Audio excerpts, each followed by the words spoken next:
Boa noite, amada igreja. Vamos, como foi anunciado, abrir no Evangelho de Marcos, capítulo 4, nessa noite.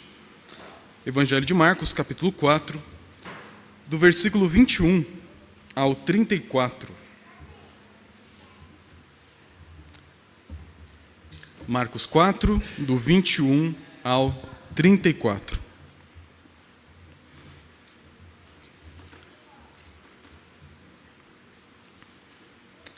Que nos diz o seguinte: Também lhes disse: Vem porventura candeia para ser posta debaixo do alqueire ou da cama? Não vem antes para ser colocada no velador? Pois nada está oculto senão para ser manifesto, e nada se faz escondido senão para ser revelado. Se alguém tem ouvidos para ouvir, ouça. Então lhes disse: Atentai no que ouvis. Com a medida com que tiverdes medido, vos medirão também, e ainda se vos acrescentará. Pois ao que tem, se lhe dará, e ao que não tem, até o que tem lhe será tirado. Disse ainda: O reino de Deus é assim, como se um homem lançasse semente à terra. Depois dormisse e se levantasse de noite e de dia, e a semente germinasse e crescesse, não sabendo ele como. A terra por si mesma frutifica. Primeiro a erva, depois a espiga, e por fim o grão cheio na espiga. E quando o fruto já está maduro, logo se lhe mete a foice, porque é chegada a ceifa. Disse mais: A que assemelharemos o reino de Deus, ou com que parábola o apresentaremos? É como um grão de mostarda, que, quando semeado, é a menor de todas as sementes sobre a terra. Mas uma vez semeada, cresce e se torna maior do que todas as hortaliças, e deita grandes ramos, a ponto de as aves do céu poderem aninhar-se à sua sombra. E com muitas parábolas semelhantes lhe expunha a palavra, conforme o permitia a capacidade dos ouvintes. E sem parábolas não lhes falava. Tudo, porém, explicava em particular aos seus próprios discípulos. Vamos orar mais uma vez. Pai, obrigado por esse momento que o Senhor nos dá, juntos aqui como família da fé, para podermos crescer, não apenas em conhecimento intelectual, mas um conhecimento transformador do Senhor. Pedimos, Pai, que as palavras de Cristo, palavras registradas aqui na Tua Escritura, inspirada pelo Teu Espírito, venham encontrar morada em nosso coração. Prepara a nossa vida para acolher com mansidão a palavra do Senhor e que ela possa frutificar em nossa vida, transformar nossa imaginação, transformar a nossa prática também, Pai. Pedimos isso em nome de Jesus. Amém. Meus irmãos, como vimos semana passada, não sei quantos aqui lembram do sermão da semana passada, vimos a parábola do semeador, que é a primeira parábola registrada aqui no Evangelho de Marcos. E essa primeira parábola, ela serve como que um mapa, agora um livro-recurso, para a gente poder interpretar o restante das parábolas. Por isso, semana passada foi apenas uma, eu gastei um certo tempo, na verdade, que foi o sermão mais longo até agora em Marcos, para poder explicar como que Jesus utiliza parábolas, por que ele utiliza elas e qual que é o significado daquela parábola específica. Hoje nós vamos dar continuidade àquela mensagem, olhando mais 3 parábolas que Jesus diz naquele mesmo contexto. E especialmente o chamado que Jesus dá para os seus discípulos, ou seja, aqueles que já creem nele, estão próximos dele, para imaginarem o reino de Deus e atenderem a sua mensagem. Então, meus irmãos, aqui no começo nós encontramos a primeira parábola, das 3 que veremos hoje, que é conhecida aqui, ficou chamada de a parábola da candeia. Aí, tirando os irmãos, que eu sei que tem vários aqui que vieram do Nordeste, da família do Nordeste, você sabe o que é uma candeia? A candeia era, naquela época, uma lamparina de barro. É como se fosse, lembra aquela lâmpada do gênio do Aladim? Pensa naquilo, é tipo aquilo de barro, no qual você enchia de óleo ou de azeite e colocava uma corda que saía por aquela pontinha fina.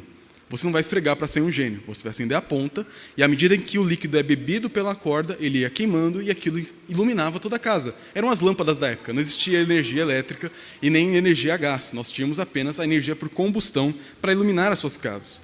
Então a candeia vai ser a primeira figura que Jesus vai utilizar aqui. Para nós hoje um pouco distante, mas para o pessoal daquela época, como falar, é como uma lâmpada. Você logo vai entender qual que é o significado dessa história. Então Jesus começa dizendo: Também lhes disse: Vem porventura a candeia, a lâmpada, ser posta debaixo do alqueire ou da cama? É uma pergunta que faz a gente pensar um pouco. Você acenderia uma lâmpada e colocaria um balde bem grande, sabe aqueles de lavar o quintal, que eu sei que você enche em casa? Você colocaria um balde daqueles grandes em cima de uma lâmpada acesa, em cima de um abajur? Não. Ainda mais se fosse de noite. É o tipo de coisa que não faz sentido. Você colocaria debaixo da sua cama? Piorou, porque naquela época era com fogo, não com energia elétrica. A pergunta de Jesus é muito simples de ser respondida, mas é nessa simplicidade que a gente tropeça. Porque ele faz perguntas que você responderia: ah, Jesus, é claro que não. E aí, logo vem a rasteira santa do nosso Deus. Porque ele responde: não vem antes para ser colocado no velador, no lugar apropriado para iluminar toda a casa? E aí ele traz a aplicação: pois nada está oculto, senão para ser manifesto. E nada se faz escondido, senão para ser revelado. O ponto de Jesus com essa parábola, para os seus discípulos, é ensinar o seguinte: sabe esse mistério que eu estou trazendo agora para o público com as parábolas? Histórias enigmáticas que quem não tem compreensão não consegue nem entender onde eu quero chegar? Sabe essas parábolas que não servem para facilitar, mas para complicar o ensino? Hoje elas complicam. Hoje as multidões ouvem a história de um semeador, de uma candeia, de uma semente, do grão de mostarda. Entra por aqui e sai por aqui. Entra por aqui e vira qualquer tipo de conclusão. Mas somente os meus discípulos, aqueles que se aproximam de mim depois, buscam compreensão, buscam proximidade, esses vão adquirir o conhecimento que eu quero que eles adquiram. Então Jesus mostra o seguinte: sabe esse mistério do momento, e que as multidões não conseguem compreender, somente vocês, meu grupo próximo? Vai chegar um momento em que esse conhecimento vai ser gritado pelos 4 cantos dessa terra, que o mundo inteiro vai conhecer o mistério do reino. Surpresa, esse momento chegou, estamos vivendo ele aqui agora. Afinal de contas, qualquer pessoa, até mesmo um descrente, pode acessar uma pregação hoje, em qualquer parábola da Escritura, por vários pregadores diferentes, e, claro, se o pregador não tiver feito um mau trabalho, vai encontrar ali o exato significado da parábola. Chegou o momento de anunciar, mas para os discípulos, que talvez com uma certa ansiedade santa, Jesus diz: ainda não é o momento. Vai chegar a hora em que a minha palavra, o meu reino, será conhecido de todo mundo, mas por agora, tenham calma. Mas saibam que vai chegar a hora, e nessa hora eu conto com vocês para pregar a minha mensagem. E ele conclui com aquela frase que ele já disse antes: se alguém tem ouvidos para ouvir, ouça. E essa frase ela é muito importante para Jesus, tanto que ele repete ela várias vezes. Essa frase ela vem lá dos profetas. É como se ele dissesse assim: quem tem sensibilidade espiritual, quem tem compreensão do peso das minhas palavras, de quem está falando, leve a sério. Eu não estou falando como um guru soltando palavras ao vento. Eu não estou aqui falando por falar, apenas para seduzir com um discurso muito bonito e cheio de figuras. Eu estou aqui dizendo como um profeta. E se você entende quem eu sou, entende o peso das minhas palavras, preste atenção. Se você tem ouvidos para ouvir, essa sensibilidade espiritual, preste atenção. E ele conclui agora com 2 advertências. E essa primeira parte toda aqui, toda essa história da candeia, é para você que já é discípulo. Para você que já pensa assim: eu conheço Jesus. Eu amo Jesus, afinal de contas eu vou na igreja, eu sou um cristão. Jesus quer que você entenda o seguinte: ele não é apenas um mestre, ele não é apenas mais um líder religioso, ele é o grande profeta. E como um grande profeta, ele tem uma mensagem que consome o seu coração, que incendeia o seu coração, e que ele quer que você entenda muito bem. Se você é discípulo, você tem uma responsabilidade superior à de todas as outras pessoas que escutam. O discípulo não pode ser aquela pessoa que ouve um sermão como entretenimento. Semana passada falei bastante sobre isso. Um discípulo de Cristo não assiste o culto. Ele não assiste uma mensagem, ele não ouve uma mensagem. Ele participa do culto. Ele aprende, ele se envolve. Por exemplo, agora eu me esforço ao máximo para falar com uma linguagem coloquial com vocês. A linguagem do dia a dia. Eu não vou chegar aqui e usar pronomes que eu não utilizo no dia a dia. Vós, tá, não. A gente tem que falar na língua normal, porque é com você que eu quero dizer. É você que eu quero conversar. Eu quero que a palavra chegue no seu coração. Só que enquanto você não entender que a palavra é para você, e isso reverberar, e você pensar comigo, responder o que a palavra diz, você ainda não está ouvindo com atenção. O ponto de Cristo é: aceite a palavra, medite nela se você é um discípulo, para que na hora apropriada, você tenha o que semear, você tenha o que lançar para esse mundo. E os 2 provérbios que ele coloca aqui, que são para nós bem difíceis de entender, porque não fazem parte da nossa cultura, eles apontam exatamente para isso. Ele diz no versículo 24: então lhes disse o seguinte: atentai no que ouvis. E ele agora cita um provérbio da época, que para a gente hoje não tem tanto significado, é difícil de entender. Com a medida com que tiverdes medido, vos medirão também, e ainda se vos acrescentará. Lendo, você pode ler em português, em inglês, na tradução que for, isso sempre vai ser difícil. Porque era como um ditado popular dos judeus. Era uma expressão que não faz parte da nossa cultura. Mesmo explicando, não vai ficar tão claro assim, mas vou explicar de toda forma. É como, sabe quando você vai num mercadão, que tem aquela área de grãos, que você pega aquela colher, uma pá, e você pega os grãos lá, tem mais ou menos 100 gramas, cabe uma quantidade X, você coloca no saquinho e pesa depois? Pensa naquela colher de grãos que você pega na feira ou no mercado. É como se fosse aquilo. Se você for medido e a medida for completa, você vai para o pacote. Se você tem, aquilo vai permanecer com você. Se você não está cheio ainda, você vai ser despejado e não vai servir. Se você tiver a medida completa, você é preservado e ainda mais um pouquinho, vai aquele chorinho lá, vai ser acrescentado. O segundo provérbio segue na mesma toada, versículo 25. Pois ao que tem, se lhe dará, e ao que não tem, até o que tem lhe será tirado. Se você levar o pé da letra, você não vai entender nada. Porque ele falou, tem um que não tem, e esse que não tem, o que tem vai ser perdido. Ué, ele tem ou não tem? Esse é o ponto do provérbio da época. A ideia de Jesus é muito simples. Olha, vocês são meus discípulos, estão ouvindo a minha palavra? Ouçam com atenção. Aquilo que eu digo não pode apenas passar por aqui e sair por aqui. Não pode apenas ficar aqui, tem que descer para cá. Você tem que guardar minhas palavras como preciosas, com ouvidos prontos para ouvir. Porque na medida em que vocês enchem-se de si, dessa maravilhosa palavra, esse maravilhoso reino que eu tenho para anunciar, na medida em que vocês se enchem dos segredos do mistério do reino, isso faz parte da vida de vocês como discípulos, vocês vão crescer.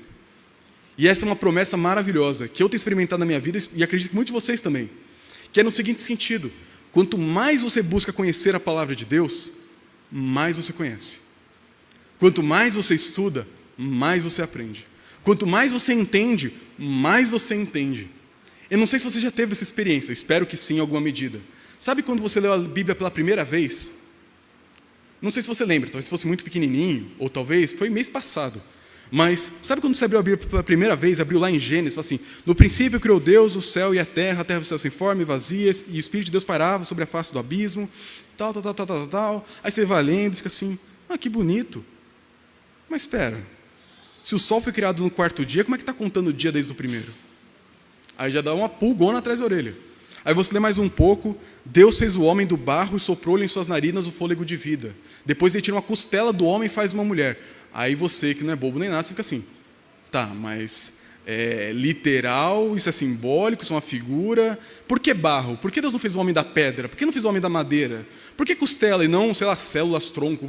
Por que isso? Vão surgindo várias dúvidas. E você, ok, não vou entender tudo, vamos embora. E vai lendo. Chega em Levítico, você desiste, porque chega em genealogia, você para lá nas leis de genealogias. Você fala, tá bom, vou ter uma chance para o Novo Testamento. Vai lá para Mateus e começa com genealogia. Ah não, vou para outro. Pega João. No princípio era o verbo estava com Deus e o verbo era Deus. Todas as coisas foram feitas por intermédio dele, sem ele nada do que foi feito se fez. Acho que eu estou entendendo agora, vamos seguir aqui. E vai. À medida em que você lê, a primeira vez, tem muita coisa que você não vai entender, e é a coisa mais normal do mundo. Uma péssima maneira de ler a Bíblia é não avançar na medida que você não entende tudo. Você nunca vai ler a Bíblia, se essa for sua meta. Nós temos que ler na simplicidade do momento, com aquilo que você tem hoje. Marque suas dúvidas, busque aprender, mas à medida que você leu a primeira vez e agora volta, você já lê de forma diferente. Na terceira vez, vai aprofundando. Depois de 30 anos na igreja, você ouve uma mensagem e fala assim, isso aqui estava o tempo todo aqui, eu não percebi? Por quê? Você vai criando várias pontes de aprendizagem. E Jesus ensina isso. Na medida em que você busca compreender a palavra, guardar no seu coração e aplicá-la na sua vida, isso vai fazendo parte cada vez maior do seu ser. No próximo contato, mais e mais vai sendo acrescentado. Hoje, quando a gente lê um texto na liturgia, pelo menos no meu caso, já tem mais de 10 anos que eu estudo teologia e mais tempo de crente. A gente lê um salmo, na minha cabeça, como se tivessem vários hiperlinks. Conecta aqui, um monte de coisa na minha cabeça. Eu acho maravilhoso ler a Bíblia desse jeito. Talvez para você hoje só tenha uma ponte aqui e ali. Está ótimo. O ponto é, o discípulo de Cristo, na medida que ele vai conhecendo, ele vai querer conhecer mais. Na medida que ele entende um pouquinho, ele já busca aplicar, e aquele pouquinho vai ser honrado no sentido de crescer e crescer e crescer. Deus é o primeiro interessado no seu crescimento espiritual. Ele é o primeiro interessado em você, como discípulo, sair desse ponto inicial e chegar em outro momento. Só que ele só vai te dar mais carga, mais entendimento, mais revelação, mais capacitação, na medida em que aquele pouquinho que você já tem é utilizado, guardado e honrado. Por que Deus te daria uma tonelada de conhecimento teológico se aquele único versículozinho que você sabe de cor você ainda não colocou em prática, não buscou entender? O conhecimento bíblico, ele é algo bom. A gente faz aquela antítese entre conhecimento e prática. As duas coisas estão unidas. A prática verdadeira flui de um verdadeiro conhecimento. E nós todos, como discípulos de Cristo, como é o caso daqueles que ouviram essas palavras, precisam ter essa ambição santa. Eu quero dia a dia ter ouvidos sensíveis para ouvir a voz do meu mestre. Dia a dia buscar aplicar e entender aquilo pouquinho que eu já tenho hoje, para que amanhã ele me dê um pouco mais. É um exercício de crescimento, de progressão. É igual ao exercício físico. Tem gente que vai na academia no primeiro dia e quer mostrar o máximo de força que consegue carregar. No dia seguinte você não sai da cama. Qual que é o caminho correto? Chega no personal, vai lá no primeiro dia, carga mínima, só para aprender o movimento. Junta o cotovelo, é aqui, não vira o pulso, respira assim, coluna assim, joelho assim. É uma chatice no primeiro dia. Mas depois que você pega a manha do primeiro dia, no segundo fica um pouco mais fácil. Você consegue aumentar a carga, você consegue aumentar a repetição e por aí vai. Isso é um princípio educacional que Jesus aplica para o reino. Mas o ponto negativo agora é que, se você não encara o discipulado de Cristo dessa forma, você vai ser aquela pessoa que chega no primeiro dia e quer fazer de qualquer jeito. Vai ser aquele que quer sentar numa sentada só e ler Apocalipse inteiro e entender Apocalipse como se fosse o livro mais fácil da Bíblia. Não é assim que funciona. Aquele que não tem ouvidos para entender o caminho do crescimento, do conhecimento bíblico, o caminho do discipulado dia a dia, pouco a pouco, essa pessoa não vai crescer. Essa pessoa vai achar que sabe um monte, vai achar que é muito madura, vai achar que tem toda a bagagem que o discípulo maduro tem que ter. Mas na hora do vamos ver, aquilo que ela acha que tem, lhe será tirado. Aquilo que ela acha que tem na sua concha, não serve para encher um saquinho e vai ser desprezado. Jesus não quer, como disse semana passada, gente curiosa. Ele não quer gente brincando de ser crente. Ele quer discípulos que levem a sério a sua palavra, se entreguem a Ele totalmente, de tal forma que a palavra cresça dia a dia, grão a grão, versículo a versículo, ensino a ensino, prática a prática na sua vida, de tal forma que você se torne frutífero e leve essa palavra para outros. Uma vez que você entende esse papel que você tem como discípulo, você sabe o que Deus quer de você. Deus não quer de você grande sucesso, grandes feitos. Ele quer de você fidelidade. Será que um dia eu vou saber de tudo? Não sei. Provavelmente não. Ninguém vai saber de tudo. Nenhum de nós, pecadores limitados. Mas pode ser que Deus queira te levar para um lugar muito mais distante do que você imagina que Ele pode te levar. Só que a jornada do discipulado demanda tempo, esforço, atenção, aplicação e exercício. Por isso, você quer crescer, você olha para alguns cristãos, irmãos e irmãs seus da igreja que você conhece, seja aqui ou em outro lugar, e fala, nossa, eu queria tanto ser assim, eu queria tanto trabalhar desse jeito, eu queria ter esse conhecimento, eu queria ter esse amor, eu queria ter esse serviço, essa abnegação, esse dom, eu queria ter isso. Você tem essa ambição santa? Caminhe dia a dia com Jesus, pouquinho a pouquinho. Aplica aquilo que você recebeu hoje. E amanhã, busque um pouquinho mais. Porque aqueles que querem esse crescimento, Deus dá. Ele abençoa e fortalece esse sentido. Mas uma vez que ele fala com os discípulos sobre qual que é o papel deles, agora ele continua falando do reino. E aí nós temos duas parábolas sobre o reino, duas belas parábolas, bem conhecidas. A primeira é da semente que cresce sem ninguém saber, e a segunda é da semente de mostarda. A primeira delas, no versículo 26 a 29, vai nos dizer o seguinte: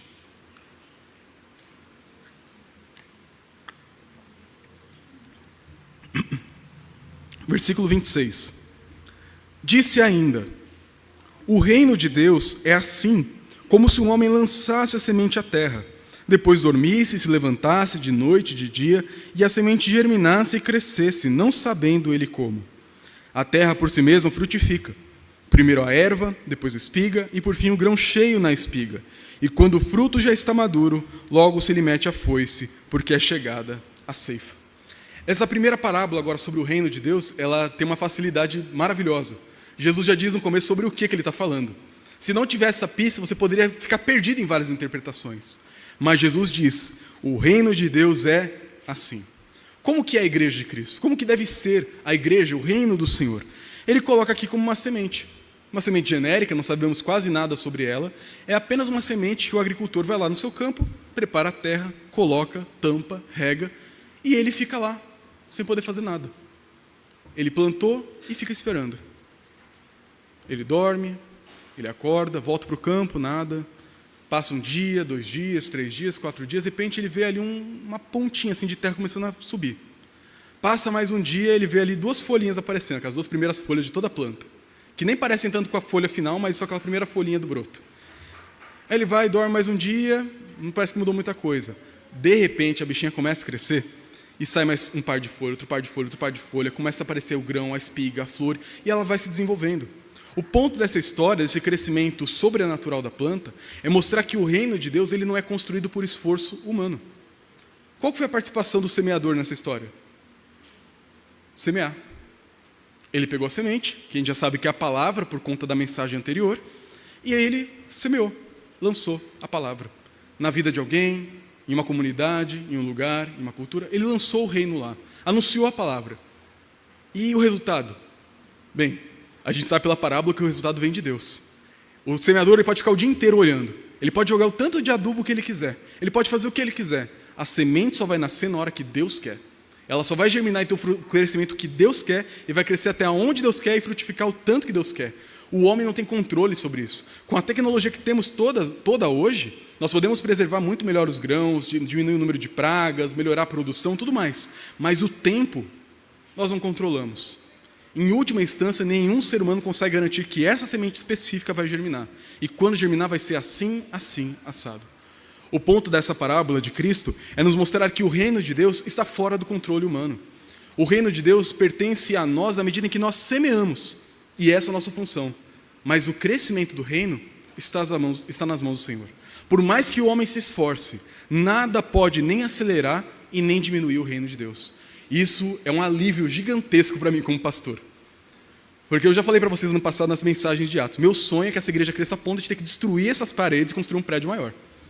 Igreja grande é uma bênção também, irmãos. Igreja pequena é bom pelo acolhimento, mas igreja grande também é uma coisa boa. Igrejas grandes podem fazer coisas maiores no reino de Deus. Podem ter mais impacto na sociedade, podem abençoar mais pessoas, acolher mais pessoas, alcançar mais lugares. As duas coisas são boas. O ponto é, o crescimento não depende da gente. O que depende de nós é o semear. Então você talvez pense assim, poxa, mas eu gosto tanto da igreja pequenininha. Tudo bem, você querer igreja pequenininha não vai impedir dela crescer. Nossa, mas eu queria tanta igreja grande. Você querer igreja grande não vai fazer ela crescer também. Porque a igreja não é sua, a igreja não é minha, a igreja é de Jesus. Essa igreja local e todas as igrejas espalhadas pela terra não estão nas mãos do diabo nem na mão dos homens. É claro que nós temos o nosso papel de semear. Você é responsável por isso e deve lançar as sementes a todo tempo. Mas lembre-se, o seu filho, a sua filha que recebe a palavra em casa, e você ora tanto por eles só vão crer dentro da vontade de Deus. Eles só vão se arrepender e se apegar a Jesus Cristo dentro do tempo de Deus. Aquele colega de trabalho, aquele parente, o cônjuge, o marido, a esposa, o pai, o filho, o parente, quem você ama, só vai crescer no tempo de Deus. O seu papel é semear, o seu papel é orar, o seu papel é confiar que Deus vai produzir o fruto, mas o seu papel é somente esse. E isso é frustrante por um lado, porque a gente gosta de controlar tudo. Mas quando a gente parar para pensar no final das contas, é a melhor coisa. Saber que Deus é o principal interessado e é o responsável por dar o crescimento do seu povo é a maior bênção que tem. Tira o fardo das nossas costas. Tira de nós aquele senso de querer fazer tudo, controlar tudo, fazer tudo para o mundo virar do nosso jeito. Não é assim que funciona. A igreja é de Cristo e ela vai crescer na medida em que Cristo quer, do jeito que Cristo quer, para onde Cristo quer e fazer o que Cristo quer. Pode ser que Deus queira que a nossa igreja fique desse tamanho para todo sempre. Glória a Deus por isso. Pode ser que Ele queira fazer virar uma grande igreja. Glória a Deus por isso. Pode ser, infelizmente, que dê um fim à nossa igreja. A igreja de Éfeso teve seu candeeiro removido na carta do Apocalipse. E acabou. Pode ser que daqui a 10 anos a igreja nem exista. Tem um demolido aqui vira uma casa, um prédio, um galpão, qualquer coisa. O ponto é, o reino não está debaixo do nosso controle. Nós devemos sim semear, devemos sim trabalhar, mas quem vai dar o crescimento e sustentar a causa dele é o Senhor. Por isso, líderes, descansem em Deus. Pais, mães, pessoas que estão apegadas ao semear ou lançar a palavra, descansem em Deus.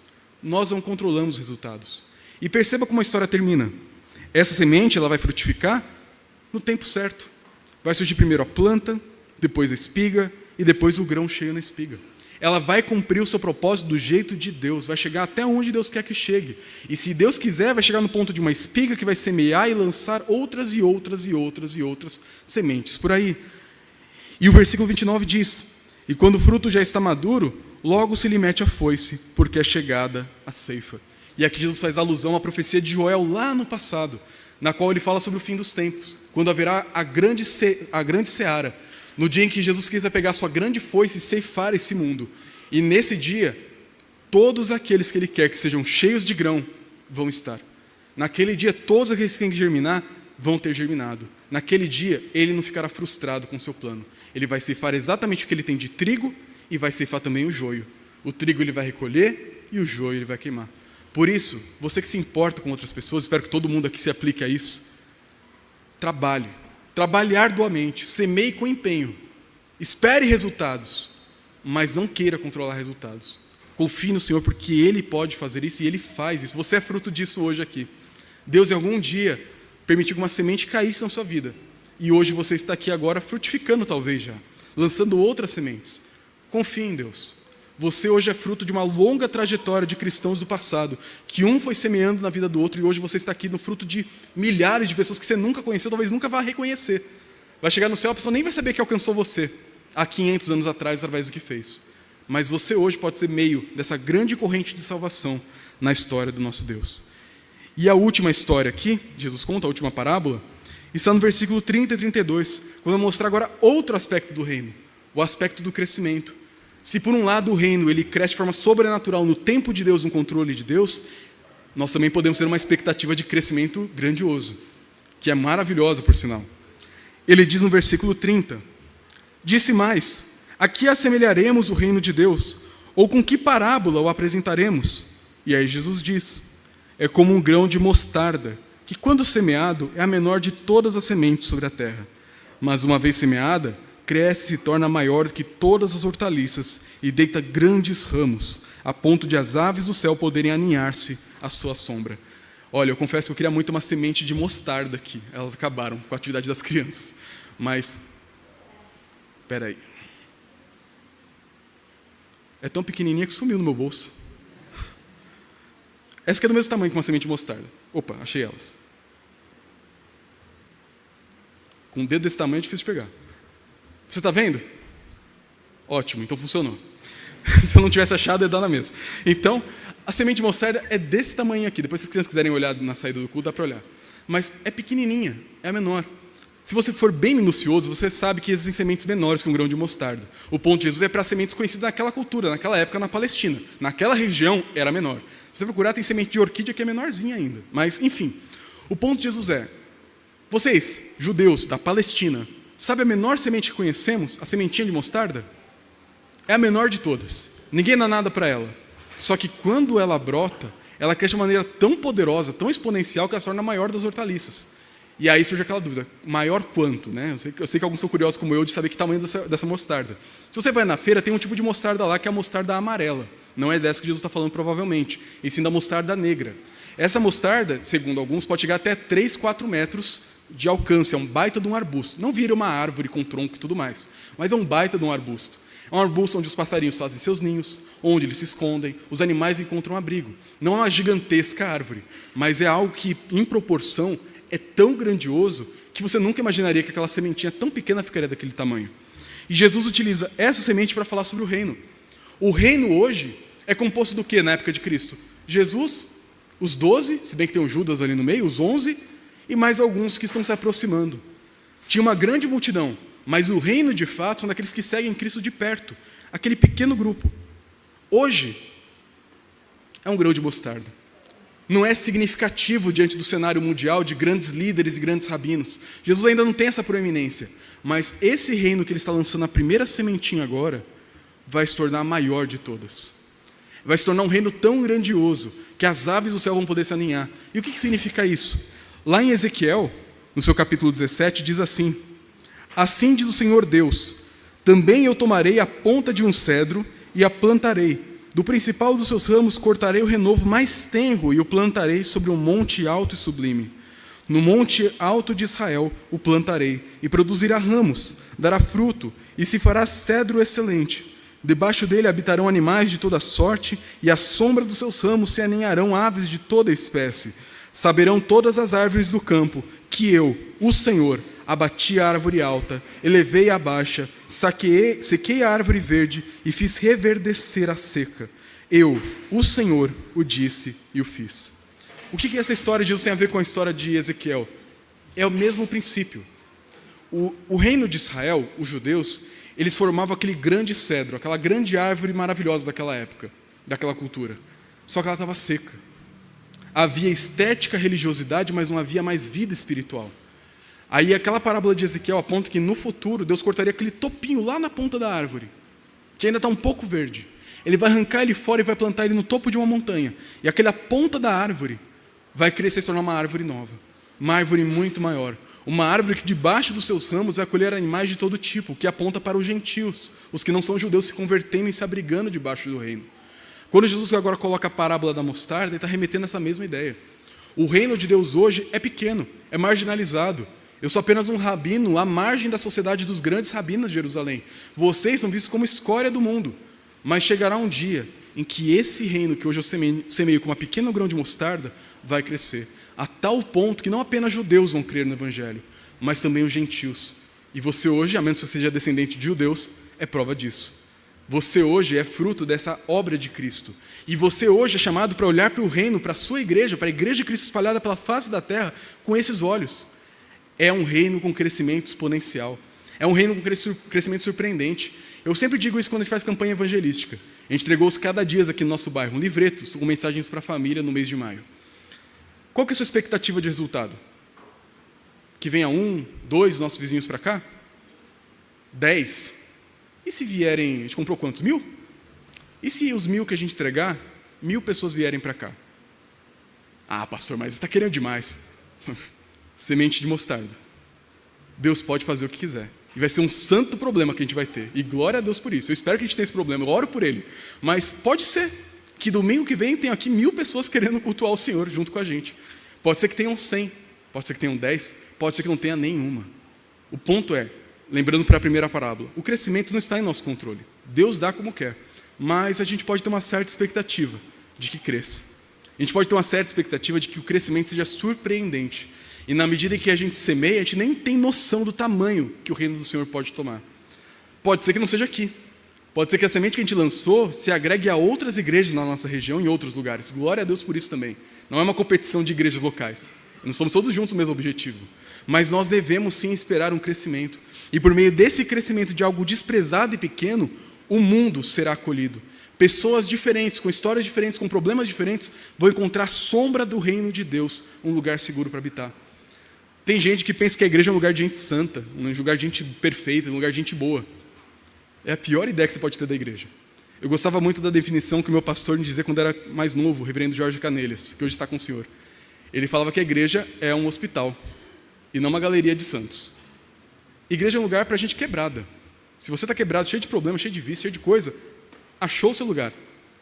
Porque é esse lugar acolhedor, com sombra, com vida, desse pé de mostarda, que você pode encontrar abrigo para a sua vida. Você não tem que ficar numa galeria de santinhos de gesso. Você pode encontrar sombra, um lugar para descansar da correria do dia a dia. Encontrar nesse lugar vida, nutrição, cuidado, amor, salvação, vida e paz. A igreja tem que ser esse lugar acolhedor. Você que hoje é parte desse grande grão de mostarda que cresceu, você tem que lembrar desse propósito. A igreja é um lugar de acolhimento, é um lugar de amor, é um lugar de sombra, é um lugar de refrigério. É um lugar onde um visitante não pode se sentir mal recebido. A gente tem um costume aqui na igreja no final, já digo para os visitantes, que eu percebo que tem alguns aqui, no costume no final de perguntar o nome de vocês e tudo mais, e dar um abraço. Só que eu ultimamente não peço mais para a igreja abraçar na hora que você fica de pé, tá? Para evitar um pouquinho do constrangimento. Mas eu espero que você, membro dessa igreja, abrace cada um deles na porta, ali lá fora, converse, agregue, acolha, para que possam sentir amados nesse local.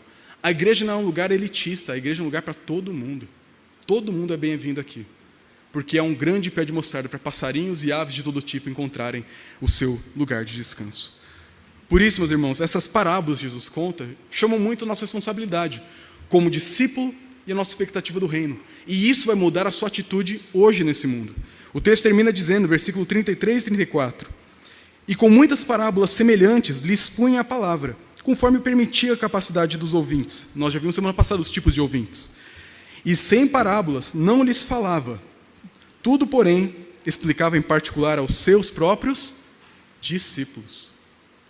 Por isso, terminando essa mensagem, eu quero que você pense algumas coisas diante de tudo aquilo que nós vimos aqui. Em primeiro lugar, com base na primeira parte do versículo 21 a 25, você já é um discípulo de Cristo? Você diz que é? Saiba o que Jesus espera de você.